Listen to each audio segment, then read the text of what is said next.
Yolg'iz ayol. Muallif Feruza Salxajayeva. U bitta tushni ko'p ko'radi. Qayta ko'radi. Tushida qalin qor yoqqan, o'zi esa yalangoyoq qorda ketayotgan bo'ladi. Oyoqlari muzlab sovuqdan achishib og'riyotganini his qiladi. Issiqqina etigim bo'lganda edi, deydi u tushida. Shundoq kiyib olsam isib qolarmidim. O'rnidan tursa o'ngida ham oyog'i og'riyotgan bo'ladi. Bu azob yillar davomida ozor berib keladi. Qachon orttirgandi bu dardni? Hozir ham bir xonalik, sovuq, yelvizak ijara uyining eski deraza romlari orqali kirib kelayotgan ayozni his qilib, iliqqina ko'rpasdan chiqisi kelmay yotarkan, turishi kerakligini o'yladi. Turmasa och qoladi. Ana, bolasi yo'taldi. Quvlab yo'talayotgan o'g'lining ustini o'ragan bo'ldi. Sut topib kelishim kerak. Olmurod qolganmidi? Bolaligida onasi sutga olmurod solib qaynatib berardi. Ko'p qaynaganigami yoki quritilgan olmurod qoqisining shirasi chiqarmidi, har qalay shirin ta'mli sutni ho'plab ichib olar va bir pasda tuzalib qolardi. O'sha olmurod hali bor. Keksayib qolgan, ammo hamon meva tugadi. Ba'zan qishloqqa borsa, onasi xaltasiga solib beradi. O'g'lini uyg'otdi. Bola g'ingshib yig'ladi, turgisi kelmadi. Avval erkaladi, bola battar yig'lay boshladi. O'zi esa yo'l-yo'lakay non kavshab kiyina boshladi. Orada bolasiga "Tur toychog'im, Sanjarbek tura qol" deb qo'yar. O'g'lining yelkalarini silab ketardi. Oxiri baqirdi. G'ingshayotgan bolakay jim bo'ldi. Unga majburlab sut ichirarkan xo'rligi keldi. Hammasidan qattiq charchagan edi. Shu zax bir xonalik ijara uyining to'lovi ham, ikkita jonni to'ydira olmayotgan ro'zg'or yuki ham, yolg'izlikda o'tayotgan umri ham joniga tegdi. O'g'lini bog'chaga tashlab ishiga yugurdi. Aslida u idish-tovoq yuvadi. Kallai sahardan oshxonaga yetib borish ham to'g'ri emas, ammo ishchilar kelguncha kartoshka, piyoz tozalab, u yoq bu yoqni epaqaga keltirib qo'ysa, 5-10 so'm qo'shimcha pul oladi. U bozor ichidagi qator tushgan, ko'rimsiz oshxonalarning eng chetdagisiga kirdi. Ikkita xona. Birida mijozlar ovqatlansa, birida oshxona egalari ovqat pishiradi. Yonidagi issiq suv, sovuq suv keladigan jo'mrakda muqaddam idish-tovoq yuvadi. Odmi kiyimlar kiyib, qishin yozin yoki mosh rang yo bo'lmasa to'q jigarrang ro'mol o'rab oladigan kichik jussali, ozg'in ayol deyarli hech kimning e'tiborini tortmaydi. Muqaddam idishlarni yig'ib olib ket. Tezroq yuvib bering, odam ko'payib ketdi. Shu kabi murojaatlardan boshqasini eshitmaydi. Muqaddam stollar ustiga ko'tarib qo'yilgan o'rindiqlarni birma-bir tushirarkan, eshikdan o'rta bo'yli, qora palto kiyib, boshiga sportchilarnikiga o'xshagan qalpoq kiygan bir kishi kirib kela boshladi. Muqaddam chaqqon harakatlar bilan hamma yoqni saranjomlab, changlarni artib narigi xonaga o'tib keta boshladi. "Singlim, nonushta ham tayyorlaysizlarmi?" "Hali oshpazlarimiz kelishmadi. Odatda nonushta tayyorlamaymiz", dedi-yu, negadir shu odamga yaxshilik qilgisi keldi. "Nimadir tayyorlab beraymi?" "Tuxum qovurib bera olasizmi?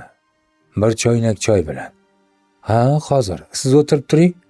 U choy qo'ydi. Tovoni gaz ustiga qo'yib tuxum chaqdi. Yarimta non, bir choynak choy, qovurilgan tuxumni patnasga solib olib kirib berganida do'kon yurituvchi er-xotinlar ham kirib kelishdi. Mijoz eshikdan chiqarkan rahmat aytib, xo'jayin bilan hisob-kitob qilib ketdi. Bora-bora bu kishi shu ko'rimsizgina oshxonaning doimiy va eng birinchi tanavvul qiladigan mijoziga aylandi. Muqaddam bugun ishga chiqmadi. Juda ham charchadimi tobi bo'lmadi. O'g'lini bog'chaga tashladi-yu, uyga kelib ko'rpaga o'ranib yotdi. Ha deganda uyqusi kelavermadi. Mansurni esladi. Erta tashlab ketdi. 5 yil kutgani yolg'iz o'g'lini ham ko'rmadi. Kasaliga davo topilmadi. Keyin qarib qolgan ota-onasini esladi. Kelinoyisi bilan chiqishmay shaharga kelib qolganini, borsa ham 3 kundan ortiq tura olmasligini. Ko'zi yumilib keta boshladi. Eshik taqillagandek bo'ldimi? Yo'q, shunaqa tuyuldi chog'i. U o'rnidan turmasa bo'lmasligini, biror narsa yemasa bo'lmasligini o'yladi. Eshik yana taqillagandek bo'ldi. U eshikka yaqinlashib sekingina "Kim?" dedi. Kimdir pastga tushib ketdimi, zinadan oyoq tovushlari eshitildi. Qo'rqa pisa eshikni ochdi. Hech kim ko'rinmas, ostonada esa yelim xalta turardi.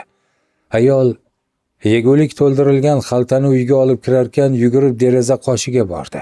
U yashaydigan ko'p qavatli uyning ostonasidan har kuni u ishlaydigan oshxonasida nonushta qiladigan qora paltoli kishi chiqib kelardi. Ayol o'ksinib yig'ladi. Ertasiga ishga chiqqanida beixtiyor uni qidirayotganini sezib qoldi. Ismini ham bilmaydi. Rahmat ham aytmadi. Bir kuni u keldi. Faqat tushlik paytida. Muqaddam hayajonlanayotgan edi. U to'planib qolgan idish-tovoqlarni tez-tez yuvarkan, beixtiyor hech qayoqqa qaramay ovqatlanayotgan notanish odamga ko'z tashlab qo'yardi. Ayol stol ustini artib olish bahonasida erkak o'tirgan joyga keldi. Salom berdi. Erkak haligi olgach, ayolga qaramay hisob-kitob qildi. Muqaddam pulni olarkan "Rahmat" dedi eshitilar-eshitilmas. Yigit bosh irg'ab chiqib ketdi. Muqaddam o'zgarib qoldi. Baxtiyor edi u. Ko'zlari chaqnab qoldi ayolning. U yuvilgan idishlarni joylarkan necha kundan beri ko'rinmay qolgan oshxona egasining ayoli kirib keldi. Muqaddam pa, yaxshi bo'lib qoldingizmi? Ha, tuzukman, rahmat, chaqon ishlarkan, javob berdi ayol. Kasal bo'lgan kuningiz o'g'limdan uncha-muncha berib yuborgandim. Eshigingizni ochmabsiz. Ostonaga qo'yib keldim, dedi bolam. Ish qilib oldingizmi? Muqaddamning idish tutgan qo'li havoda qoldi.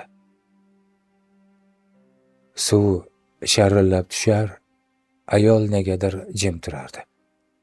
Ha, yeguliklarni siz berib yuborganmidingiz, so'radi u suvni o'chirarkan. Ha, men, opa, osh bo'lsin.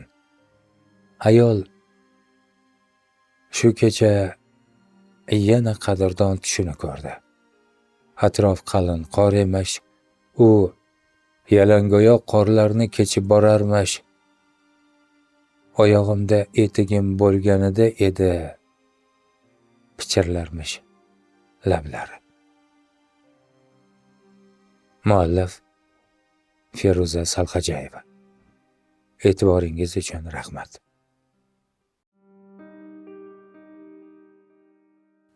Ularning har ikkisi ham badavlat, obro'li, mansabdor oilada ulg'aydi.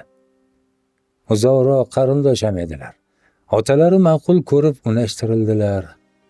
Yigit birinchi uchrashuvdayoq bu go'zal qizning sal erkaroq ekanligini sezgan bo'lsa-da, otasining yuzidan o'tolmadi. Qiz esa og'ir vazmin, qarashlari aqlli yigitning sekin ohangda gapirishiga mahliyo bo'lib qoldi. Turmush qurdilar, farzandli bo'ldilar. Go'zal, manman, maqtanchoq kelinga omad kulib 1 yildayoq alohida bo'lib chiqdilar. Turmush o'rtog'i ota-onasiga qattiq muhabbatli ekanligini, ularning oldiga tez-tez borib kelayotganini ko'rgan kelinchak negadir erini qaynona-qaynotasidan ham qizg'ana boshladi. O'zi tabiatan xudbinroq bo'lgani uchun yaqinlarini u qadar sog'inmas edi. Bir kuni qovurma chuchvara yegisi kelib pishirdi. Qizarib pishgan chuchvaralarni tog'oraga solayotganda eri ham kirib keldi. Shundan bir hovuchgina bering, oyimga ham olib boray, yalinchoq ohangda so'radi yigit. Buncha oyimlayverasiz? Onangiz ro'zg'orimiz bo'lak bo'lganda 2 piyola berdimi? Hammasini meni onam qilib berdi. Qo'limdagi chovligacha. Uning chakkaga o'chay demasdi. Baxtiyor indamadi. Dildor bopladim deb o'yladi o'zicha. Bir payt qarasa, eri kiyinib, qo'liga ishga boradigan portfelini ko'tarib olibdi. Uy, siz va qizimga. Men onamni haqorat qiladigan ayol bilan yasholmayman. U eshikni odatdagidek sekin yopib chiqib ketdi. Avvaliga Dildor unga ovozini ham ko'tarib gapirmagan erini negadir yalinib keladi deb o'yladi. Yozuvchi otasi unga doim tinch oqqan daryoning tubi g'alvali bo'ladi der edi. Rost ekan. Baxtiyor akam jim yurganlari bilan yurak-yurakdan norozi bo'lgan ekanlar-da deb o'ylay boshladi u. Kattalar aralashdi, ularni hech kim yarashtira olmadi. Ering uylanibdi, falon lavozimga ko'tarilibdi. Respublika miqyosidagi katta lavozimni aytdi ammasi. Dildorning ko'zidan duvullab yosh oqardi. Unga sobiq turmush o'rtog'ining mansabi ham, lavozimi ham qiziq emas edi aslida. Unga doim beg'ubor nigohlarida muhabbat hadya etib turuvchi Baxtiyorning o'zi kerak edi. Turmush qurgan odam tushgan oilasidagi barchani yaxshi ko'rib qolishga majbur ekanligini juda kech tushungan edi xolos. Taqdirmi yoki tantiqlikning to'lovimi bu? Muallif Feruza Salxajayeva. E'tiboringiz uchun rahmat.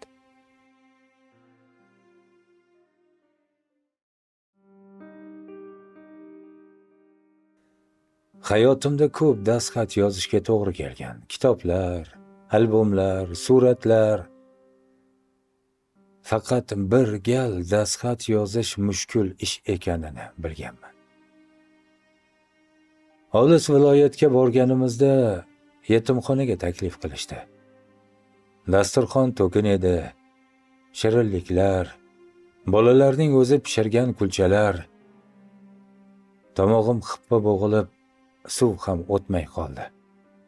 Keyin konsert qo'yishdi. Bolalar xushchaqchaq qo'shiq aytyapti-yu, yig'layotganga o'xshaydi. Qizaloqlar sho'x-sho'x raqsga tushyapti-yu, ko'zlarida mung bor, g'ussa bor. Bir qizaloqning oyog'idagi tuflichalari ikki xil. Uchrashuv oxirida yetimxona jurnaliga dastxat yozishni iltimos qilishdi. Uzoq o'ylanib qoldim. So'ng yozdim. Shu dargohdagi bolalarning ota-onasi o'lgan bo'lsa, Xudo rahmat qilsin. Tirik bo'lsa, yuzi qaro bo'lsin.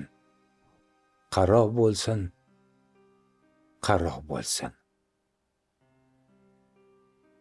Dastxat muallif O'tkir Hoshimov.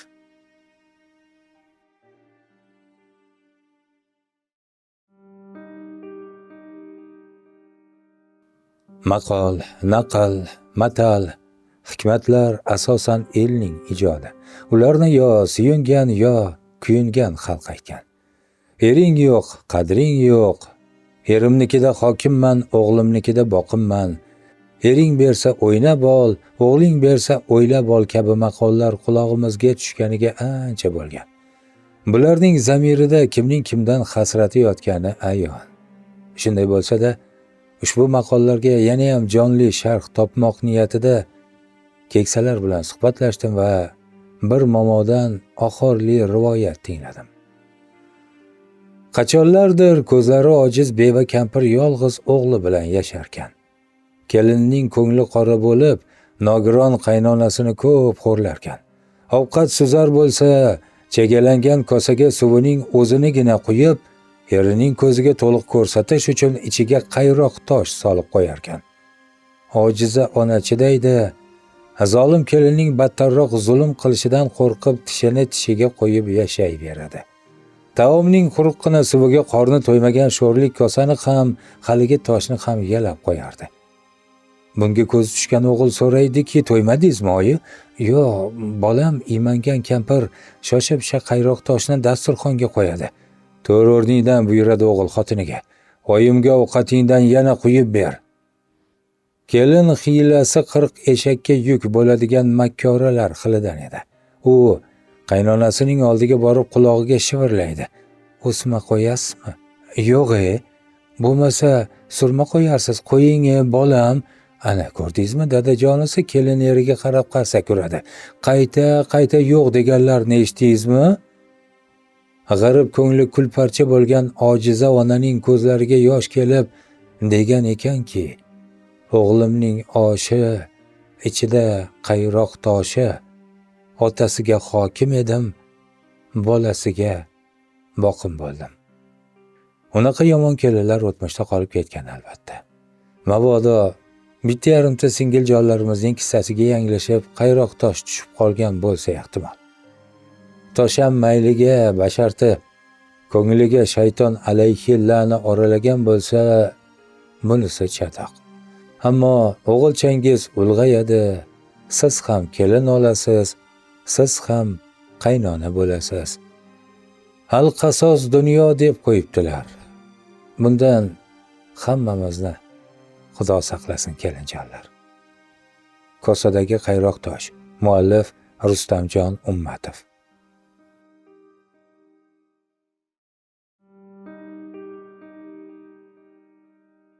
Afsonaviy haqiqat. Amir Umarxon Qo'qon xoni bo'lgan, betakror shoir bo'lgan. Nodira begim Umarxonning juft haloli malika bo'lgan, betakror shoiri bo'lgan. Xon saroyida muntazam tashkil etilgan mushoiralarda man degan shoirlarni bir cho'qishda qochirib yuborgan. Buni qarangki, shoh xonadonida ham er-xotin o'rtasida g'idi-bidilar bo'larkanda. Kunlarning birida Umarxon bilan Nodira begim arzimagan masalada gap talashib qolibdilar. Aslida-ku Nodira begim haq ekan, ammo Umarxon baribir xonda. Malikam debdi jahlotiga minib, sizga ruxsat. Saltanat xazinasidan o'zingiz uchun eng qimmatli narsani oling-da, yurtingizga jo'nang. Bazmi Jamshid davom etibdi. Umarxon toliqib mudroqqa ketibdi. Bir mahal ko'zini ochsa, qo'sh otli faytonda ketayotganmish.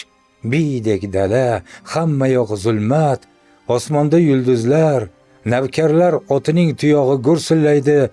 Qarasa yonida Nodira begim o'tirganmish. Bu ne sinod debdi xon hayron bo'lib. Qayoqqa ketyapmiz? Andijonga debdi Nodira begim kulimsirab. O'zingiz yurtingizga jo'nang deb amr etdingiz. Xon shu kuni bo'lgan hangomani eslab yana achchiqlanibdi. Men sizni Andijon boring deb edim. Andijonga men ham boraman degan emasmen. To'g'ri olam panoh debdi Nodira begim. Siz meni Andijon yuborishni hukm etdingiz. Ammo saltanat xazinasidan o'zing uchun eng qimmatli narsani olib ket dedingiz. Hukmingiz vojib.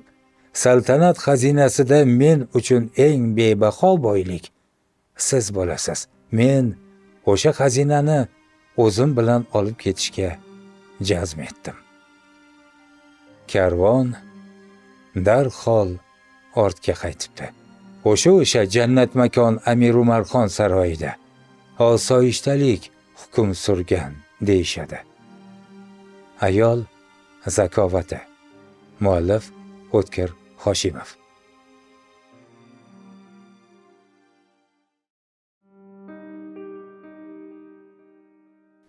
Ilgari ota-bobolarimizning uylari emas, qalblari go'zal bo'lgan.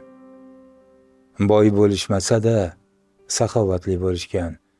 Qarindosh bo'lishmasa-da oqibatli bo'lishgan.